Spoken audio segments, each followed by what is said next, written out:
बरं ज्यावेळी तुम्ही डॉक्टर व्हायचं ठरवलं होतं किंवा घरामध्ये कशी त्यावेळीची परिस्थिती होती आणि डॉक्टरीच का हा पेशा निवडलात?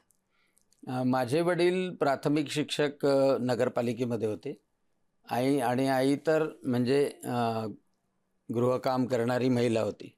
परंतु 7वा वर्ग शिकली होती आणि वडील त्या त्या काळामध्ये काळामध्ये 7वी. 7वा वर्ग आणि वडील प्राथमिक शिक्षक होते. परंतु वडिलांचे संस्कार एवढे चांगले होते की ते अभ्यास करून घ्यायचे आणि संपूर्णतः जे संस्कार म्हणतो आपण रामरक्षापासून ते वडील करून घ्यायचे. आणि त्याच्यामुळं आम्ही सगळे भाऊ आणि बहिणी सगळेजण चांगलं बोलणारे झालो. म्हणजे ओरेटर झालो आणि एक विशिष्ट संस्कारामधून पुढे आलो. निश्चितच मी सर्व पहिल्या वर्गापासून म्हणा शेवटपर्यंत प्रथम स्थानावर होतो आणि त्यामुळं आताच्यासारख्या नीट वगैरे परीक्षा नव्हत्या. 12वीमध्ये मी 13वा मेरिट आल्याबरोबर माझी ॲडमिशन मेडिकल कॉलेजमध्ये कन्फर्म झाली आणि गव्हर्नमेंट मेडिकल कॉलेजमध्ये ₹175 वार्षिक फीवर मला ॲडमिशन मिळाली.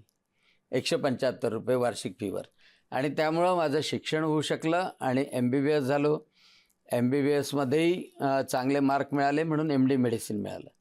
म्हणजे ॲकॅडमिकली खूप चांगलं यश प्राप्त झालं. सुदैवाने माझा भाऊ आणि बहिणी त्या पण चांगल्या शिकल्या.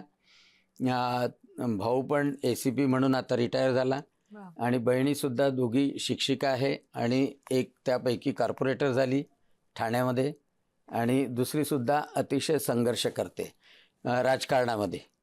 म्हणजे हे थोडंसं बाळकडू वडिलांकडून मिळालं असं वडिलांकडून आणि आईकडून मिळालं हे निश्चितपणे सांगावंसं वाटतं.